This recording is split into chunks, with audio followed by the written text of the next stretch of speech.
नाजरीन, इमरान याकूब खान साहब और जफर हिलाली साहब के साथ मैं हूं Samina Pasha. Programme viewpoint में आपको खुशामदीद कहती हूं।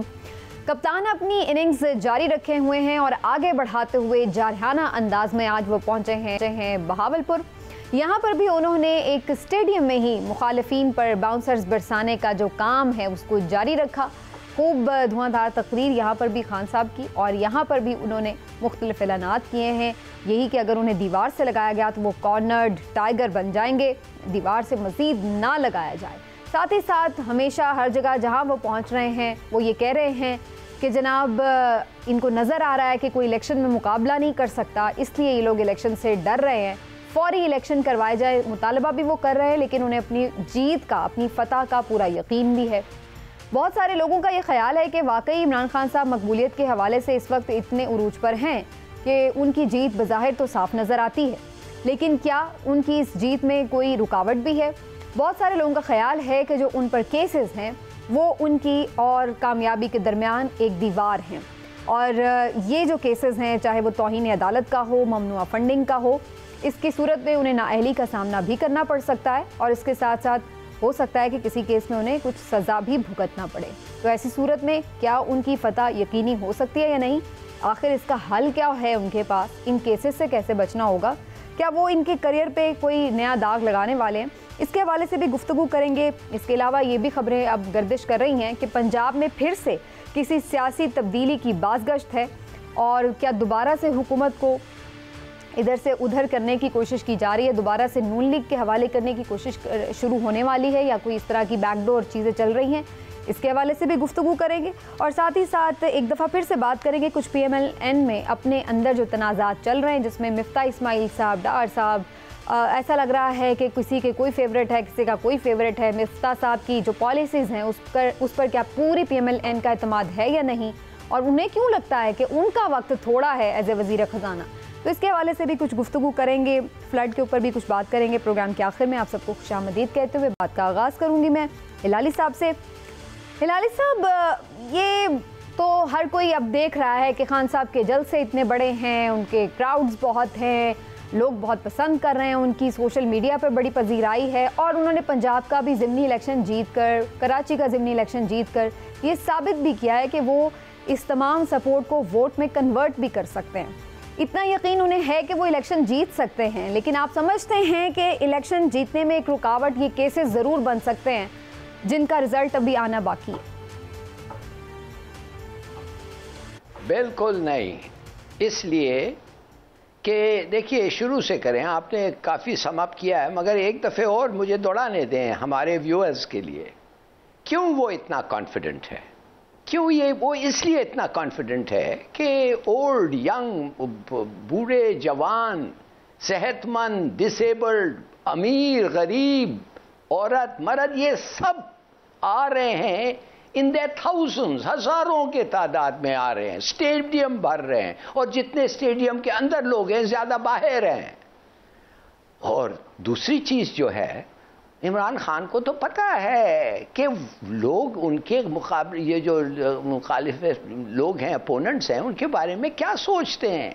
वो तो बार बार कहते हैं और हर शो पे बताते हैं, और टीवी वीडियो पे बताते हैं कि ये तो चोर हैं, और उनके अल्फाज अपने एडमिशन से वीडियोस दिखा के, क्लिप्स में, कि वो खुद मानते हैं कि वो खुद झूठ बोल रहे हैं। ज़ीरो परफॉर्मेंस है, 60 आदमियों का कैबिनेट है। क्या किया है भाई? एक आदमी को शहबाज शरीफ के अलावा मैंने तो देखा ही नहीं है कोई फ्लड विक्टिम्स के पास भी जा रहा हो, एक भी। वो बिलावल का देखा है कभी एक दफ़े, और इनका देखते रहे। इन्फ्लेशन 47-47%, 250% गैस, 100% बिजली। तो ये सब बातें भूल जाएं लोग, और इनको डिस्क्वालीफाई करने के लिए आ जाएं किस पे? फंडिंग केसेस पे। किस पे? तोशा खाने के गिफ्ट्स के ऊपर। देखिए, खुदा के लिए ये केसेस वीक हैं।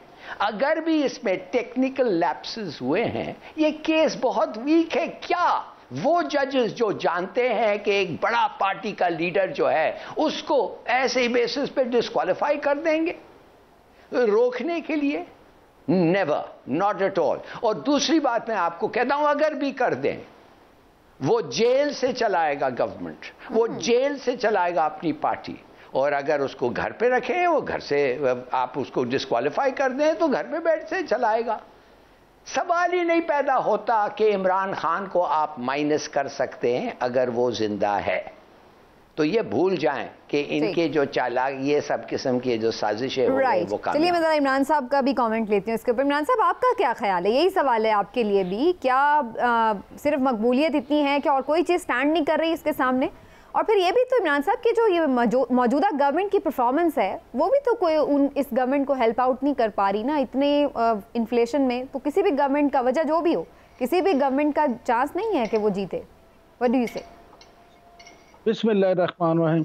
समीना, 2-3 चीज़ें हैं आपके सवाल के जवाब में। पहली बात तो ये कि जो हिलारी साहब फरमा रहे थे इमरान खान साहब के बारे में, तो इसमें तो कोई शक नहीं है कि इमरान खान साहब इस वक्त बड़े मकबूल तरीन एक सियासी लीडर हैं और उनकी सियासी जो हैसियत है उससे किसी तौर पे इनकार नहीं किया जा सकता। लेकिन हिलारी साहब जो ये फरमा रहे थे ना कि जजेस इतनी बड़ी पार्टी के वो कैसे फैसला देंगे, मामला ये है कि जब मुअज़्ज़िज़ जज साहिबान ने फैसला देना होता है तो वो ये नहीं सोचते कि ये बड़ी पार्टी का लीडर है, ये छोटी पार्टी का लीडर है, ये सियासी रहनुमा है, ये चोर है, ये डाकू है। इन्होंने उन मुअज़्ज़िज़ जज साहिबान ने सिर्फ और सिर्फ जो सबूत हैं, शवाहिद हैं, उनकी बिना पर फैसले करने होते हैं। ये जो ये सिंबल है कि जी आंखों पे पट्टी है, वो इसीलिए होती है कि वो उस शख्सियत नहीं देखते, वो जुर्म को और उस मामलात को देखते हैं। ये एक अलग बहस है कि वो टेक्निकल है, वो उसमें लूप होल्स हैं या ये जुर्म हुआ या नहीं। वो अदालत में जो साबित होगा उसके मुताबिक जज साहबान फैसला कर देंगे। मामला इस वक्त ये है, मेरे नज़दीक, मैं इस बतौर फॉलोअर ऑफ पॉलिटिक्स ये समझता हूँ कि इमरान खान साहब अपनी तमाम ये जितनी भी सियासी चालें हैं बड़ी खूबसूरती से और बड़ी समझदारी से चल रहे हैं। इस बात पे आप उनको दाद देना होगी आपको कि वो कर क्या रहे हैं। वो कर ये रहे हैं कि उन्होंने पहले अपना एक केस बिल्ड किया कि वो ईमानदार हैं और उनके मुखालिफ सब चोर हैं, सब डाकू हैं, सब नालायक हैं, सब नाअहल हैं। उसके बाद उसी खूबसूरती के साथ उस बयानी को वो लेके चले और फिर उनको जब हुकूमत मिली, उस हुकूमत में फिर वो एक लंबी बहस है, 4.25 साल में उन्होंने क्या किया क्या नहीं किया और महंगाई से लोग किस कदर तंग हुए। लेकिन जैसे ही जिस तरीके से वो फारिग हुए, उन्होंने अपना बयानिया फिर एग्रेसिव अंदाज में इस तरह से अवाम के सामने पेश किया कि अवाम ने उनके बयानिए को हाथों हाथ लिया और वो ये भूल गए कि इनकी परफॉर्मेंस क्या थी। हमारे अवाम की वैसे भी याददाश्त बड़ी जो है ना कमज़ोर है, मेमोरी बड़ी शॉर्ट है, वो जल्दी भूल जाते हैं। बहरहाल ये मामला हो गया। अब जो ये तीसरी इनिंग है, इसमें इमरान खान साहब खेल इस तरह से रहे हैं कि उन्होंने ये देखा कि जब वो एग्रेसिव होते हैं तो उनको उससे फायदा होता है। लिहाजा अब जब उनको ये महसूस हुआ कि क्योंकि एक पेज भी नहीं रहा और कुछ जो 4 लोगों का जिक्र भी करते हैं और इस तरह की बातें भी करते हैं और फिर रजीम चेंज और इस तरह के जो इल्जामात वो आयद करते हैं, उस पे उन्होंने सोचा कि ये मैं अगर जारखाना ही तरीका का रखूंगा तो उससे उन्हें सियासी तौर पे भी और ज़ाती तौर पे भी फायदा होगा। लिहाजा उन्होंने वही तरीका अपनाया और अपने मुखालफिन को दीवार से लगाने का सिलसिला शुरू कर दिया।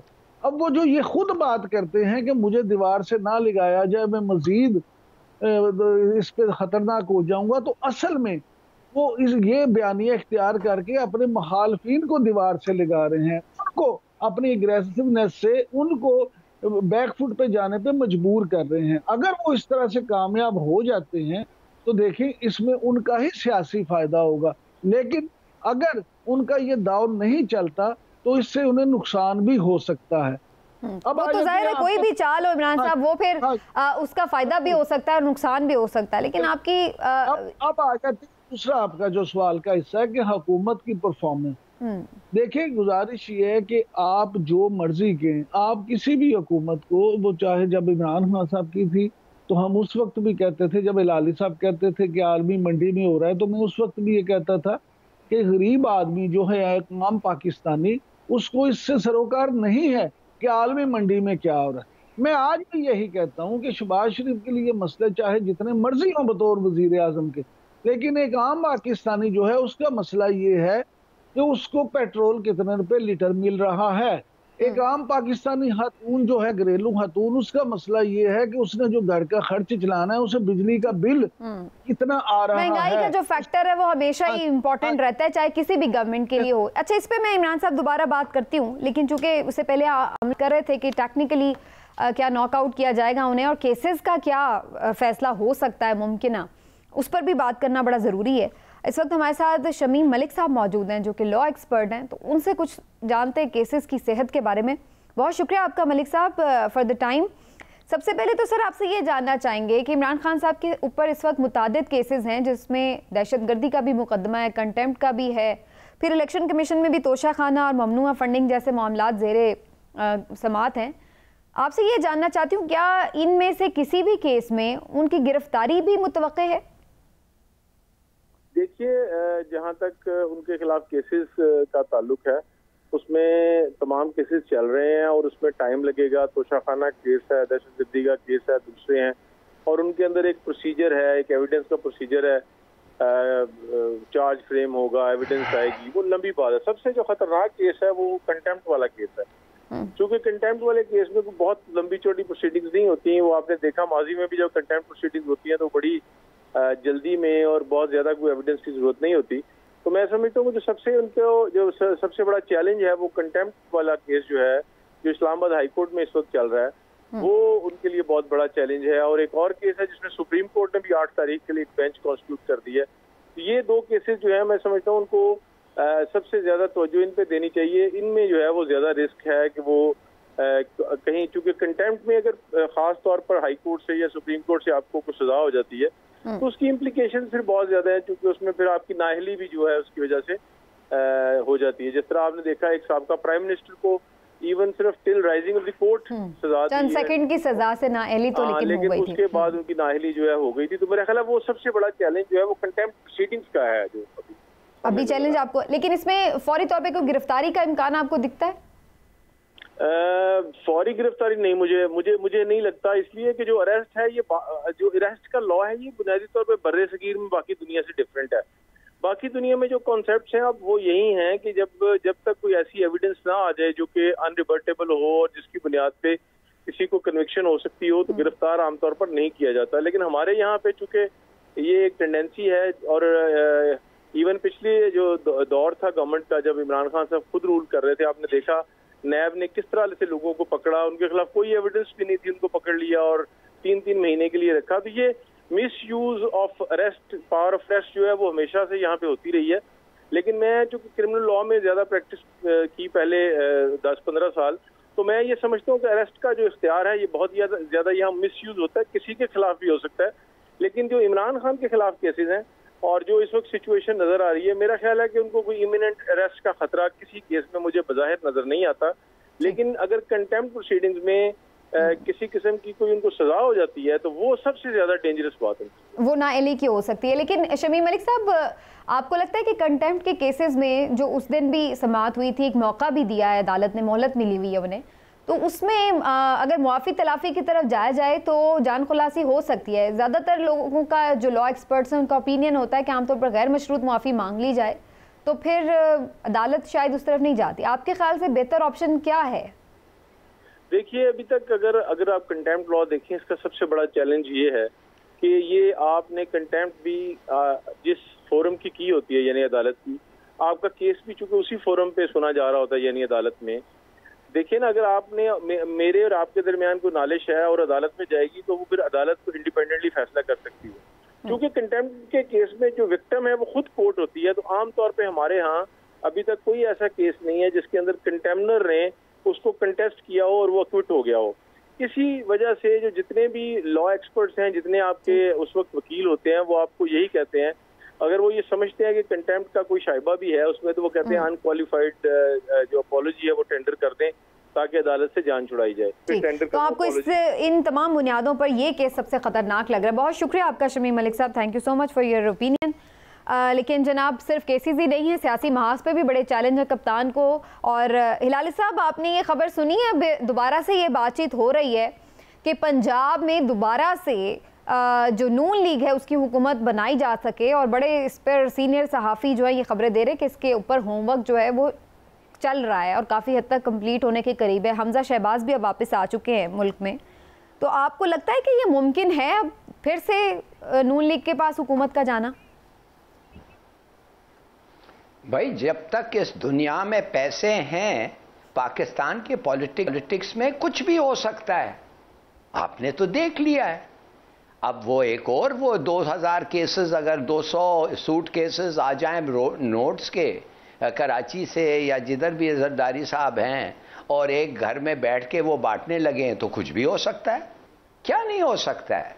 तो अगर लोग क्रिमिनलाइज अपने इंस्टिंक्ट्स के खेलेंगे, अपने क्रिमिनल इंस्टिंक्ट्स को आगे करेंगे, कुछ भी हो सकता है। लेकिन हिलाली साहब अब तो काउंट ही नहीं होगा ना वोट। सुप्रीम कोर्ट का तो बड़ा क्लियर डिसीजन है कि जो भी आप अपनी पार्टी पॉलिसी के खिलाफ वोट देगा तो वो काउंट ही नहीं होगा। तो ऐसी सूरत में तो फिर एक ही ऑप्शन रह जाती है कि सिर्फ काफ लीग अगर PMLN से मिल जाए तो वो एक अलग बात है, लेकिन वो किस मकसद के लिए मिले? वज़ारत आला तो पहले ही उनके पास है। अब आप समझते हैं टेक्निकली तो मुझे तो नहीं आ रहा। आधा काफ लीग तो मिल गया था ना, हम इनके खिलाफ हो गया था और आधा इनके साथ रहा। तो अगर एक दफे आधा आधा जा सकता है तो फिर आधा आधा जा सकता है, आधा फिर शायद पूरा भी हो सकता है। अच्छा, तो काफ लीग के साथ के थ्रू भी ये हो सकता है। ठीक, राइट। इमरान साहब, ये कैन हैपन इन पाकिस्तान भाई। चलिए इमरान साहब की भी लेते हैं खबर। इमरान साहब, आपको भी लगता है कि अब ये इसी तरह ये कि तमाशा है कि कभी आज ये बैठ जाए कभी वो बैठ जाए? दोबारा काफ लीग के लिए सियासी तौर पर भी ये सूट करता है कि वो उठ के अब PMLN के साथ मिल जाए? इतनी एक्सट्रीम में वो उनके अगेंस्ट जा रहे हैं। मीना, मुझे तो जाती तौर पे ऐसा महसूस होता है कि फिलहाल पंजाब में हुकूमत की तब्दीली का कोई चांस नहीं है, और मेरी इतलात के मुताबिक ऐसी कोई फौरी तौर पे कोशिश भी नहीं की जा रही। ये जो लोग जोड़ रहे हैं कि हमजा शहबाज की वापसी के साथ, तो हमजा शहबाज की बेटी बीमार थी, वो वहां पे गए, उनकी बेटी की वहां सर्जरी भी हुई। लोग तो ये भी कहते थे कि वो भाग गए हैं, वापस नहीं आएंगे, वो वापस भी आ गए। अब वो वापस आए हैं तो फिर पता नहीं उन लोगों ने शुरू कर दिया कि क्या हो रहा है। देखें पंजाब में हुकूमत किस तरह से तब्दील हो सकती है। एक आपको बता दिया हिलाली साहब ने कि जी काफ लीग अगर दोबारा मिल जाए, काफ लीग के 10 लोग अगर मिल जाते हैं दोबारा तो फिर हो सकती है। दूसरी सूरत क्या है कि PTI के जो लोग हैं वो इनके साथ शामिल हो जाए। अब PTI के अगर लोग शामिल होते हैं तो वो तो वोट नहीं कर सकते, वो तो उनका वोट शामिल नहीं होगा। वो ये जरूर हो सकता है कि वो रिजाइन दे दें और उसके बाद इतने लोग रिजाइन दे दें कि पंजाब में मुस्लिम लीग नून और उसकी इत्तेहादी जमातें जो हैं उनको अक्सरियत हासिल हो जाए और फिर वो हुकूमत। तो मैं जाती तौर पे ये समझता हूँ, और मेरे वाकफान हाल हमारे जो हैं उनके मुताबिक अभी इस तरह की कोई, जिसको आप कहते हैं ना स्ट्रॉन्ग मूव, वो अभी शुरू नहीं होगी। अलबत्ता ये जरूर है कि जो है ना अपने वोटर को जरा एक्टिव करने के लिए, या इस तरह से जो Tier 2 की लीडरशिप है वो इस तरह की चीजें जरूर करती रहती है कि जिससे ये एहसास हो कि पंजाब जो कि मेन होम ग्राउंड है नून लीग का, उसमें उनका वोटर, उनका सपोर्टर बिल्कुल ढीला होकर ना बैठ जाए। उसको ऐसा हो कि यहाँ भी हमारी हुकूमत जल्द ही बन सकती है, ताकि वो एक्टिव रहे, उसमें जरा जोश खरोश रहे। ठीक, लेकिन अब तो इमरान खान साहब जो हैं वो सिंध में भी आने का इशारा दे रहे हैं। हिलाली साहब, आज भी उन्होंने जलसे में ये बात की कि अब मैं सिंध आ रहा हूँ, ज़रा तैयार हो जाओ।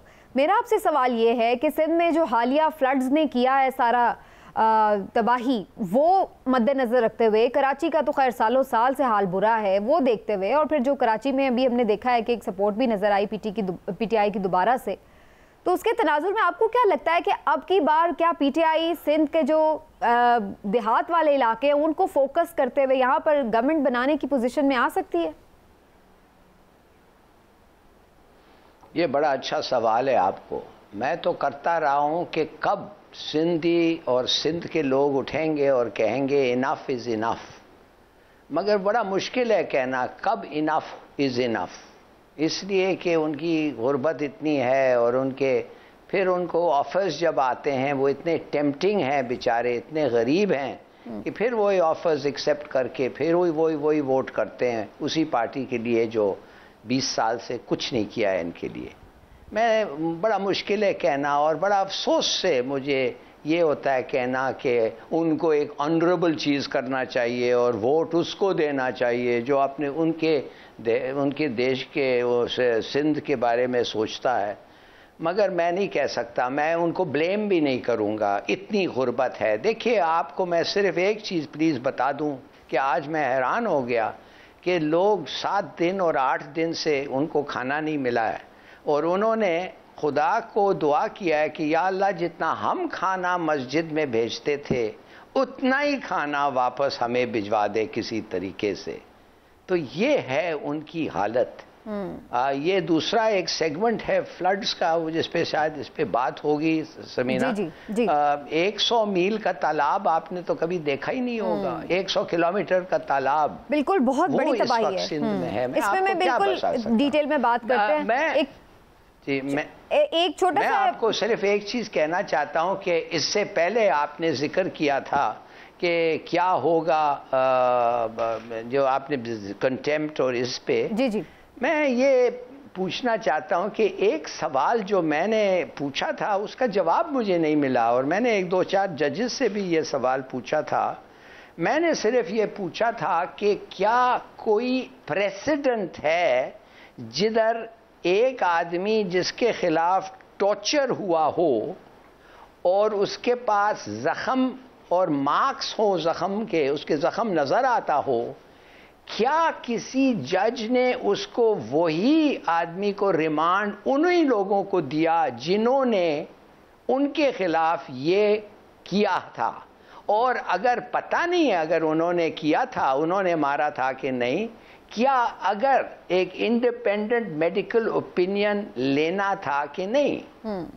ये मैंने कहा कि मुझे एक मिसाल दे दें पाकिस्तान लॉ में जिधर जब रिमांड के लिए रिक्वेस्ट आया है एक जज को, और साथ साथ उसका टॉर्चर का उसका अपील आया है कि इधर मत भेजे मुझे इसलिए कि ये इन्होंने मुझे टॉर्चर किया है, आके देखें, क्या जज विदाउट लुकिंग, विदाउट थिंकिंग और बिल्कुल के नहीं ये गलत है, और वापस उन्हीं लोगों को दिया जिनको उसने मारा था और जिसके बारे में उसके पास सबूत थे।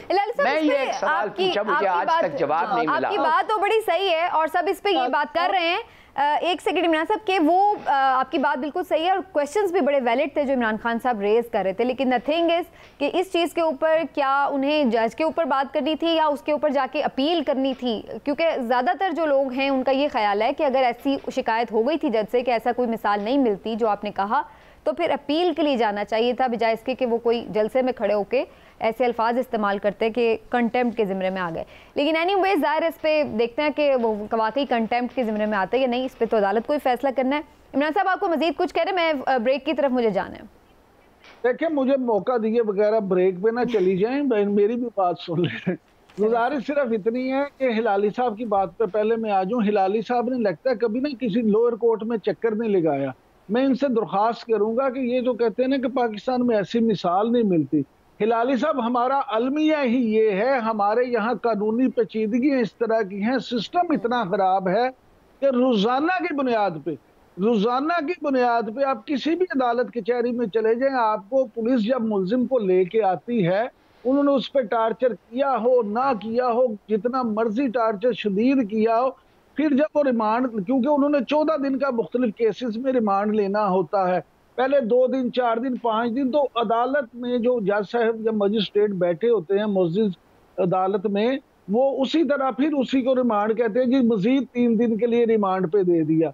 तो ये कोई अनोखी अपनी नवीयत की वाहिद मिसाल नहीं है।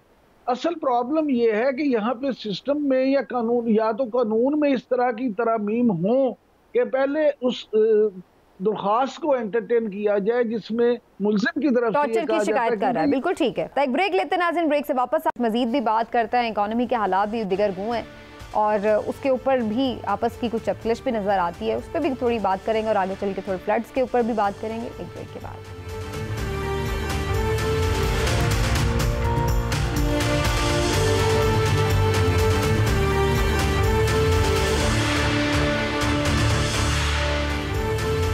वेलकम बैक जी। और इकोनॉमी के हालात इंतहाई ख़तरनाक और ख़राब हैं, लेकिन ऐसी सूरत में भी हमारी जो लीडरशिप है उसके आपस के इल्ज़ामात ही ख़त्म नहीं होते। इकोनॉमी के ऊपर सुधारने के ऊपर कोई कंसेंसस ही डेवलप नहीं हो पाता। इवन PMLN में तो इस वक्त ऐसे लग रहा है कि विद इन द पार्टी भी कंसेंसस डेवलप नहीं हो पा रहा। मिफ्ता साहब खुद भी अपनी पार्टी के अंदर से तनकीद का शिकार हो रहे हैं और फिर भी वो बेचारे अपनी तय जो भी कुछ कर रहे हैं, लेकिन उनका ये कहना है कि उनके पास भी वक्त थोड़ा है। ऐसे में ज़ाहिर है पाकिस्तान तहरीक इंसाफ भी फुल अटैक किए हुए है और वो तो अपोजिशन की पार्टी है, वो तो करेगी। मीनवाइल शौकत तरीन साहब की ऑडियो लीक भी सामने आती है। शौकत तरीन साहब मिफ्ता साहब पे भी कुछ इल्ज़ामात लगा रहे हैं, मिफ्ता साहब शौकत तरीन साहब पे भी कुछ इल्ज़ामात लगा रहे हैं। तो उन्होंने क्या कुछ कहा है आपको ज़रा सुना देते हैं। मंडे के दिन वहां पे बोर्ड मीटिंग थी, जुम्मे के दिन आप लोगों को फोन करके उकसा रहे हैं कि हुकूमत पाकिस्तान के इस चीज को रोको।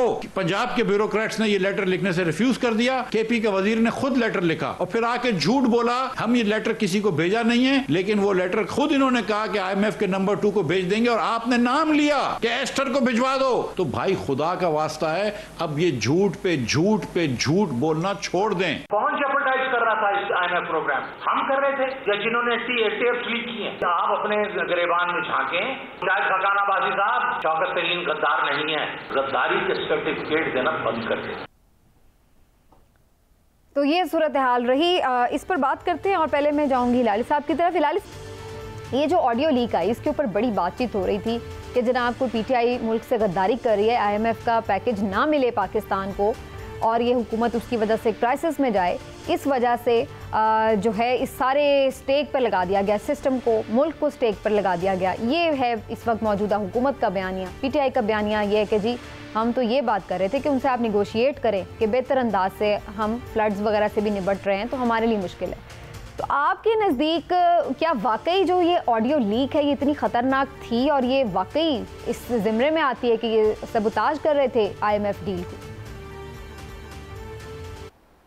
ये मिफ्ता जो है ये तो उससे भी बुरा निकला है जितना हम सोच रहे थे और अब दार और नवाज शरीफ खुद सोच रहे हैं। He is a disaster. ये क्या कह रहा है आप सुनिए, ये क्या कह रहा है? ये कह रहा है कि इसलिए एक फाइनेंस मिनिस्टर एक प्रोविंस को खत लिख रहा है कि गवर्नमेंट जो फेडरल गवर्नमेंट है उन्होंने वादा किया है हमें पैसे देने, उन्होंने हमारे को अभी तक पैसे नहीं दिए हैं, लिहाजा हमारे पास सरप्लस नहीं है उनको देने के लिए, लिहाजा आप जो मांग रहे हैं हम पूरा नहीं कर सकते। तो ये गद्दारी निकल आई। ओ माय गॉड, वो कैसे भाई?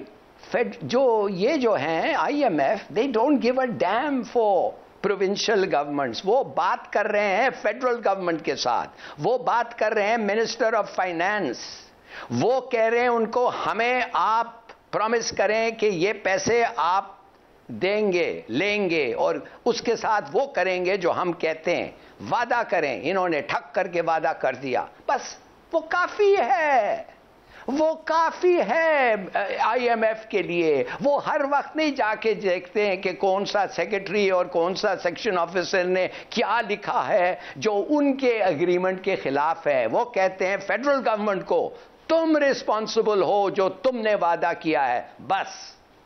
I don't understand what is the shouting about. ये पागल हो गए हैं, ये एक एक से इतना नफरत करते हैं कि देव लॉस्ट देयर माइंड्स। और मिफ्ता तो अपना कैंडी लैंड और IMF के बचाने पे लगा हुआ है, और तो लगता है कि वो किसी और का कंसर्न ही नहीं है। की ऑडियो थी ना इनके साथ पंजाब के फाइनेंस मिनिस्टर के साथ, उसमें वो बल्कि वो पूछ भी रहे हैं कि क्या इससे रियासत पाकिस्तान को नुकसान तो नहीं होगा। तो वो उसमें लग रहा है कि शौकत तरीन साहब ये बात कह रहे हैं कि हाँ होगा तो सही, लेकिन देखे ना अब आप, उन्होंने हमारे चेयरमैन के साथ भी तो क्या कुछ किया है, क्या उससे नुकसान नहीं हुआ। उससे तो ये तासुर जा रहा है कि वो अंडरस्टैंड कर रहे हैं कि इससे पाकिस्तान की मईशत को नुकसान पहुंच सकता है, लेकिन इसके बावजूद भी वो उन्हें इस बात पे कन्विंस कर रहे हैं कि you should write that letter. तो यू मीन टू से आपका कहना ये है कि IMF से बेहतर शौकत तरीन जानता है, IMF से बेहतर शौकत तरीन जानता है कि IMF को क्या इंपॉर्टेंट है। IMF ने क्यों नहीं नोटिस लिया भाई, क्यों नहीं लिया? क्या IMF अपना काम नहीं करती इसलिए? क्यों नहीं नोटिस लिया? मेरे को सवाल का जवाब दें। सही, यानी आपका ख्याल है कि अगर IMF इसके बावजूद भी पैकेज दे रहा है तो दैट मींस कि यार ये इसका मतलब है कि उन्हें फर्क नहीं पड़ता। हुकूमत है ये जो इम्पोर्टेड हुकूमत है ये किसी चीज पे नहीं रुकेगी, ये हर चीज, हर every little thing they will manipulate for their own purposes. ठीक है। और उनको परवाह नहीं है कि क्या रेप्यूटेशन होता है मुल्क का, और ये कहते हैं इनको कि तुम गद्दार हो। अच्छा इमरान साहब, आपको लगता है कि यही कहानी है, जैसे हिलाली साहब जिस एंगल से देख रहे हैं, कौन नुकसान पहुंचा रहा था मईशत को? देखिए, इस पे तो खुद शौकत तरीन साहब मान रहे हैं कि हाँ होगा तो सही, लेकिन उन्होंने हमारे साथ ऐसा किया इसलिए हम कर रहे हैं। मामला ये है कि देखें, आपने अगर, मैं कहता हूँ जी IMF हमेशा फेडरल गवर्नमेंट से ही करती है, मान लिया, लेकिन आपने अपने तक तो कोशिश कर ली ना उनकी तवज्जो इस तरफ दिलाने पे कि जनाब हमारे यहाँ ये मामला है तो आप इसमें रुक जाएं। आपको क्या जरूरत है इस तरह के काम करने की? आप खुदा का वास्ता, आपका किसी भी सियासी ताल्लुक, जमात से ताल्लुक हो, किसी भी सियासी रहनुमा से बैर हो, आप इस मुल्क से तो दावत ना रखें, इस मुल्क से तो बैर ना रखें। 23 करोड़ अवाम जो हैं वो बेचारे परेशान हैं, और आप ये चाहते हैं कि वो पैसे ना आए बाहर। अच्छा, वैसे इमरान साहब, वो IMF से पैसे आने के बाद वो परेशानी दूर हो जाएगी अवाम की, क्या और बढ़ जाएगी? नहीं होगी, नहीं होगी। उसकी वजह ये है, देखिए उसकी वजह नहीं होगी, आ गए हैं पैसे। उसकी वजह ये है कि इतने पैसों से कुछ बनता नहीं है। जो कर्जे हैं पिछले सालों के वो इतने ज्यादा हैं कि इतने पैसों से कुछ नहीं होगा।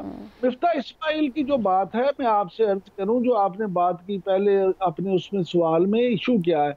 इशू ये है कि मिफ्ता इस्माइल साहब जो हैं उनकी फ्रस्ट्रेशन इसलिए है कि मुस्लिम लीग नून में इस वक्त ये फ्रस्ट्रेशन है कि वो महंगाई पे काबू नहीं पा सके।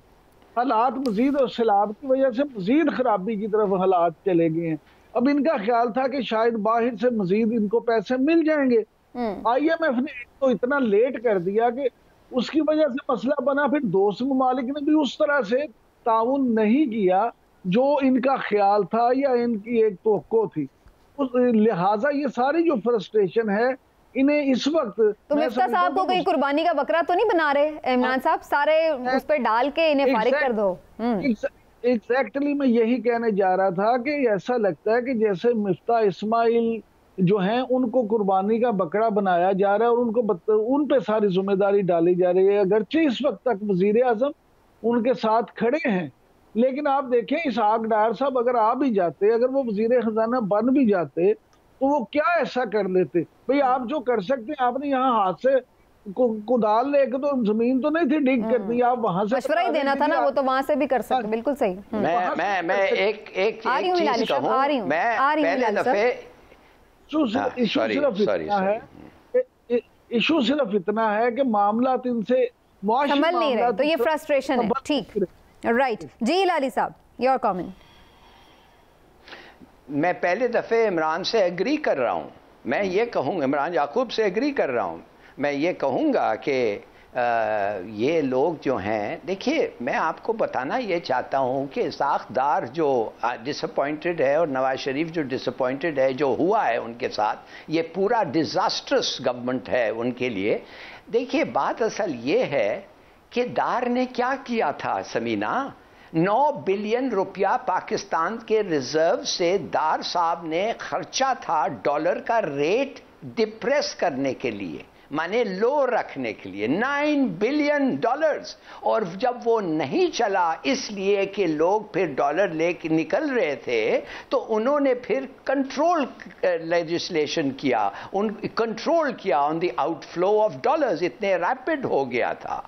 तो दार इज एन अकाउंटेंट, वो समझते हैं इंटरेस्ट रेट लो रखो, डॉलर को ये लो रखो और तरक्की होगी। नहीं, ऐसा नहीं होता है। जब आप डिप्लीट करते हैं डॉलर और एक्सचेंज रेट को कम करते हैं, एक्सचेंज रेट को जब आप कम करते हैं, आप अपने एक्सपोर्ट इंडस्ट्री को हर्ट करते हैं। और जब आपका इंटरेस्ट रेट आप डिप्रेस करते हैं तो लोग सेव नहीं करते, लोग सेव नहीं करते, लोग कहते हैं खर्चो, इस पे हम कुछ नहीं कमा अक्सर ही लोग तनकीद करते रहे कि डार साहब जो हैं आर्टिफिशियली उसको कंट्रोल कर रहे थे रुपी प्राइस को, और इस पर उनकी आज भी इस पे बात पे तनकीद होती है, जिससे अल्टीमेटली भी ज़ाहिर मईशत को नुकसान तो होता है। लेकिन बहरहाल ये भी इंटरेस्टिंग बात है कि शौकत तरीन साहब को खुद ये कहा जाता था कि ये IMF का बंदा है, और आज वही अगर उस IMF डील को सबूताज करने का इल्ज़ाम भी लग रहा है, तो ये भी बड़ी इंटरेस्टिंग एक पॉलिसी शिफ्ट नजर आता है PMLN का। वो नहीं कर सकता था sabotage, don't use these words, वो कर नहीं सकता था सैबोटाज, प्लीज। ठीक है, ओके।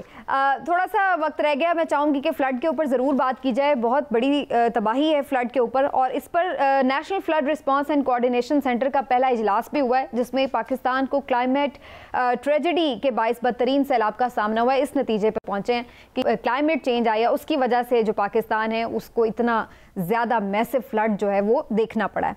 बहरहाल ये अच्छी चीज़ है कि जनाब इस पर कम अज़ कम एक सीरियस सिटिंग हुई है बड़े लेवल की, और उस पर ये सारी चीज़ें डिस्कस हुई हैं, लेकिन उसका अल्टीमेटली फ़ायदा क्या होगा, क्या कोई फ्यूचर प्लानिंग भी की जाएगी या नहीं, इस पर मैं शॉर्ट कमेंट आप दोनों का लूँगी। पहले इमरान साहब आप बता दीजिए, आपको लगता है कि इससे कोई फ्यूचर प्लानिंग हो पाएगी, इससे कोई मदद मिलेगी कि आइंदा हम ये सूरत हाल ना देखें, कोई सबक सीखेंगे? Let's hope for the best. जरूर हमें इस पे करना चाहिए, क्योंकि मैं आपसे एक बात जरूर इस पे करना चाहूंगा कि अभी हाल ही में जो दुनिया के वन ऑफ द बेस्ट माहिर समझे जाते हैं मौसमियाती तब्दीलियों के हवाले से, उनका एक बयान सामने आया, और कल ही यहाँ मैं अमेरिकी मीडिया में भी उस पर बहुत सारी चीज़ें देख रहा था। उन्होंने ये कहा है कि पाकिस्तान में जो सैलाब की इस वक्त ये वर्स्ट सूरत हाल है, उसमें पूरी दुनिया जो पाकिस्तान की मदद कर रही है, ये मदद की उसे ज़रूरत नहीं है, बल्कि ये मैंडेटरी है। उन्होंने 95% इसकी वजह करार दिया है कि ये जो तरक्की याफ्ता ममालिक हैं उनकी वजह से वो जिम्मेदार हैं इन मौसमियाती तब्दीलियों के जो भुगतना इस वक्त पाकिस्तान को पड़ रहा है। उन्होंने कहा कि इन मुल्कों को ये चाहिए कि वो इसको मैंडेटरी समझते हुए उनको दें, और उनको इमदाद का नाम ना दें, बल्कि अपना जो है ना मामला इसको अपनी जिम्मेदारी समझते हुए वहां पे करें। यानी मौसमियाती जो तब्दीलियां हैं उनका मामला इतना गंभीर हो चुका है। अब भी अगर हम सोए रहे और हमने इस पे ना किया तो उसका बड़ा नुकसान होगा। मैं समझता हूँ कि जिस तरह से आपको याद होगा माजी में, जिस तरह से आपको याद होगा कि जब दहशतगर्दी के हवाले से हुआ और उस वक्त पूरा एक नेशनल एक्शन प्लान तरतीब दिया गया, उसी तरह से आज जो ये पहला इजलास हुआ है उसको भी उसी डगर पे चलाना चाहिए, और हंगामी बुनियादों पे ऐसे फैसले ना सिर्फ करने चाहिए बल्कि उन पे अमल दरामद करना चाहिए, ताकि हम मुस्तकबिल में, ये एक 2-4 महीनों की बात नहीं है, हम मुस्तकबिल में 2, 4, 5 या 10 सालों में बिल्कुल बनना चाहिए। लेकिन हम बाद में भूल जाते हैं और फिर चीजें इधर उधर हो जाती हैं, ऐसा ही हमें नजर आता है हमेशा। जी हिलाली साहब, आपका पॉइंट ऑफ व्यू इस पर क्या है? देखिए 0.5% है हमारा कंट्रीब्यूशन वर्ल्ड कार्बन को, जो जहर है 0.5, और जो मुल्क हम लोगों को एड देते हैं, अमेरिका मिसाल के तौर पे उसका 20% है, 20% वो देता है, हम 0.5 देते हैं, और 20% का इम्पैक्ट हमारे पर आता है। तो वेरी सिंपल, आप यूनाइटेड नेशंस में हैं, आप एक सिक्योरिटी काउंसिल का मीटिंग कॉल करें, या आप यूनाइटेड नेशन जनरल असेंबली के पर रेजोल्यूशन निकालें जैसे आपने निकाला था इस्लामोफोबिया के खिलाफ, और कहें कि जो मुल्क हमें जहर देते हैं, हमें जहर सांस में आता है, पानी में आता है, इसलिए कि वो पलूट कर रहे हैं, उनका क्या सजा होना चाहिए, और उनका सजा होना चाहिए तो कम से कम ये जो असिस्टेंस देते हैं और वो कहते हैं हमें ना कि आप जीने के लिए, तो वो आप कहें उनको ये जीने के लिए, और उधर से आप मारने के लिए दे दें और काम कर रहे हैं, पलूट कर रहे हैं। तो मेरे ख्याल में यूनाइटेड नेशन जनरल असेंबली का स्पेशल सेशन बुलाएं, क्लाइमेट चेंज पे नहीं, डैमेज ऑफ क्लाइमेट चेंज जो होता है मुल्कों को, और जो मुल्क 0.5% का पोल्यूशन है उसका आप एक कंपनसेशन पैकेज रखें उसके लिए। मेरे ख्याल में हम लोग अगर हम मूव करें तो शायद हम कामयाब भी हो जाएंगे, इसलिए कि बहुत सारे मुल्क हैं जो हमारे पोजीशन में। सही, वक्त खत्म हो गया आज के प्रोग्राम का। आज के प्रोग्राम को यहीं पे समेटते हैं। होपफुली इन फ्लड मुतासरीन की आप भी मदद कीजिए जितनी कर सकते हैं, और आगे के लिए मैं ये ज़रूर उम्मीद करती हूँ कि ये जो हमारे इदारे हैं जो भी इन तमाम चीज़ों को लुक आफ्टर कर रहे हैं, वो इस चीज़ को बुनियाद बनाकर इस पर ना सिर्फ ये कि एक्शन लें, आगे मूव करें चीज़ें, बल्कि इसके साथ साथ एक लॉन्ग टर्म स्ट्रेटजी बनाई जाए कि किस तरह से आइंदा ऐसी कुदरती आफात से कम नुकसान की तरफ हम जाएं, ज़्यादा हमें इतना नुकसान ना देखना पड़े। आज के प्रोग्राम से इतना ही, इंशाल्लाह फिर आपसे मिलेंगे। अपना ख्याल रखिए। अल्लाह।